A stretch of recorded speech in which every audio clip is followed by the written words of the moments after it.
And brother, we spoke today and we talked about kind of the courage that an entrepreneur has to have. You know, there's several entrepreneurs who are being one category where they work a 9 to 5, but then they have a 5 to 9. But they always have that 9 to 5 to back them up. Fair enough. There's other group of entrepreneurs who don't have a 9 to 5 to back them up. It's a 9 to 9. Yeah. Like that's the life, Yeah, right? 100%. And so those are the ones that have a lot of courage. Both of them have courage in some degree, but if you have nothing else to back you up, but your own ideas and your ambition and Allah's will, right? True. That's tough to say, I'm gonna have this lifestyle, pay these bills, and live out my dream at the same time. So I gotta give you your flowers, Much appreciated. your plants, your flowers, just for that, you know? Honestly, I feel like to me it happened forcefully, where I was forced into entrepreneurship. Like I did have a 9 to 5 at one point. I started off with a 9 to 5, and then as I grew in that job, somewhat, pushed me to the direction where I had to start my own thing, just because of I noticed a personality trait in me where I just didn't like to be managed, and I was just a hard-headed kid. So I honestly, it was somewhat that direction. Not necessarily managed, but just don't want someone on top of my head telling me what to do, what direction to go, not approving what I designed or what I created, kind of thing. You know what I mean? It kind of triggered my ego. Yeah. How did you know that though? Like, did you see something with other people that you knew, or did you hear or read about? That's how I felt every time I presented something, for example, and it was rejected. Just that nasty feeling of how could you reject my work, you know what I mean? But it took me to the direction where I was like, okay, I want to maybe do my own thing. But I've always been a runaround type of guy, you know what I mean? Starting off it wasn't really an actual job, but me and the boys would host these amazing parties where we were kids at the time. Be about 15, 16. There was nothing to do in town. All we did was let's gather everybody, hire a DJ, hire a few bouncers, just drop a party. And that's exactly what we did. And we'll charge everyone coming in, bro. We used to walk out $20K at least from each party. I believe that because it's event planning, man. And at the time, there were obviously nothing to do for teenagers, right? So all the teenagers from around the city will pull up, and it will just but that kind of tells you basically the direction that I was headed towards, basically. So from there, I started obviously uni, and then when you're at uni, living in Qatar, you start seeing your peers at a different level. And that's one of the things that triggers you as a kid as well, because in school you're all on the same level. You know what I mean? By the time you grow up and you go to college, now your peers are pulling up in Range Rovers and I don't know what, and you're a foreigner, bro. You don't have that kind of access to money, so you're gonna have to make it work. So in order for you to just sit in that circle, you're gonna have to have some sort of something going on for you, or to even hang out with them, because they're going out to all these nice places and spending all this kind of money. The first thing I did was get a job. Wasn't paying me much, but it was just to manage. So yeah. And then from there, that's when I feel that's when my love for marketing came in. I started working with Red Bull at the time, and that's when I figured okay, I like what they're doing. You know what I mean? The whole concept of having a brand, and the way they market it is not about buy this product. It's about these events and sponsored athletes and I don't know what. So they're selling you an experience. Exactly. Yeah. Exactly. Red Bull's an experience. 100%. You spoke my language, because I know we're both in marketing and everything, but Red Bull was one of my favorite brands. Yeah. Just because it's never a Red Bull in their commercials or in their reels. It's really just about extreme sports, something irregular, that not selling emotion, something experience. So I always love that when they don't have to have it here and talk about it. It's it's within what they're doing, what they're showing you. They have wings, right? They have the wings. So. No, the way they do their marketing is just like, next level. I totally agree. No. So that's where like the career kind of started, and then being like at that age, working in that kind of brand, I'm always athletic, pushed me kind of towards like the fitness industry, and then from I worked in that field for about like I'm still in that field in a sense, but in that company I worked for about 5 years, I think 4 or 5 years. And that's where I noticed like a gap in the market.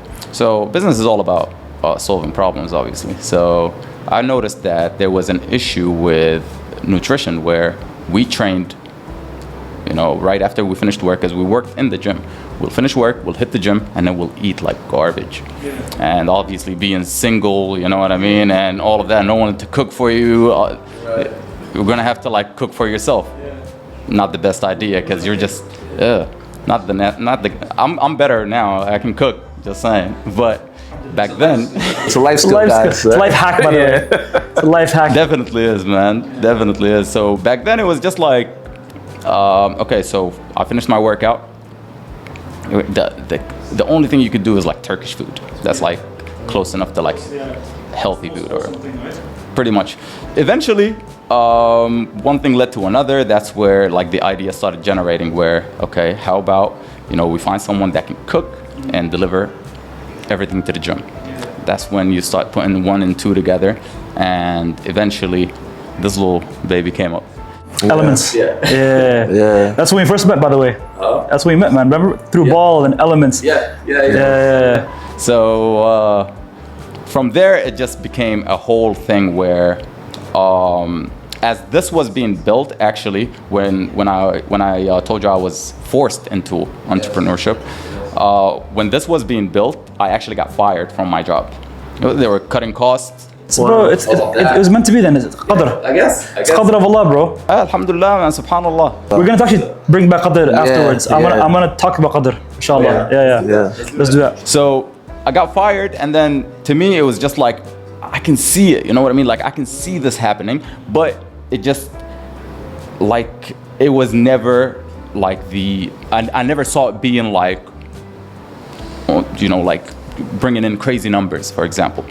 In my head, obviously being at that age, my calculations to it was like, I just want 20 members. 20 members will equal to like 10K a month. Just simple calculation. Bro, first month, we made about, alhamdulillah, man, but just about like 90K. MashaAllah. I don't want the tax man on you. Don't be giving out all the numbers. Bro, I don't want the tax man on you. You know what I mean? Listen, brother, the IRS will come knocking on your door. MashaAllah, brother. So, subhanAllah. And then, obviously, it was still like to me, one of the things that I obviously, as a young guy, I always treated it as a small business. So, in my head, and I also didn't know much about business. I was just stepping into it. So all of everything that we did was just out of passion. You know what I mean? No calculations, none of that. Like, no, let's just, just straight vibes. Literally, like, hey, let's drop an event. No calculation, how much is it gonna cost us? This guy is just, he's like, why not? Why not? And then, because the market didn't see anything like it, there were always diet centers, but it was literally that, like clinical diet centers. No one took the fitness approach where, like we're coming in with the swagger, you know what I mean? All black theme. It was just like, it's a brand. Yeah, it looked very aggressive. It looked very like fitness focused. So we had all of like the fitness industry just coming to us. And then from like the first month, man, you can just like see the growth. Second month, growth. Third month, it just kept on like, the ball just kept on rolling. And it was beautiful, like the way it started off, up until like obviously it grew to the point where it became an actual business. There was a team, there was like an operation, everything was set. COVID happened. Boy, that obviously took us to a completely different direction, because then it became like, now you're gonna have to show your entrepreneurial skills in solving problems. Being that young, obviously, it was like not young as in age, but like young in business. it was like, okay, what do I do now? There was no solution. There was no playbook for COVID. Like whoever that managed to survive COVID as an entrepreneur, honestly, props, because there was no playbook. You can open any business book. There was no such thing as, in case of, pandemic, here's what you should do. There was just, so everything shut down. Gyms, fitness facilities, our biggest clients basically are no longer there. So if I'm not training, I'm not about to go on a diet. Okay, so that's the first type of client. The second type of client, the guys that just want to eat for convenience, now have all the time in the world to cook at home. Correct. And going to Carrefour was the plan at the time. Like people used to be dressed up to the T. Where are you going?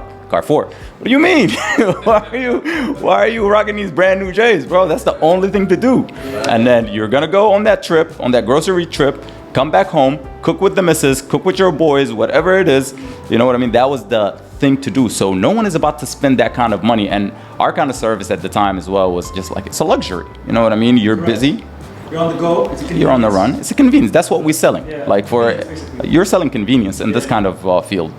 For the convenience concept is no longer there because everyone had the time. So we just lost from so many different aspects. And then just now comes like the problem solving skills. Tried here, there. Obviously it's just like, but eventually, man, once you're like passionate about something, you manage to find your way. You manage to, you'll fall as a business owner, bro.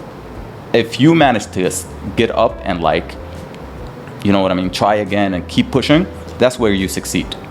Like, don't look at the finances, just look at your journey kind of thing. So alhamdulillah, man, we managed to like pull it together, bounce back, add a little bit of tech to the whole concept. And we've always been, alhamdulillah, I think it taps back into doing what you love. We've always been pioneers in the market just because we love what we're doing. So introducing new things was always because we want to see this thing grow.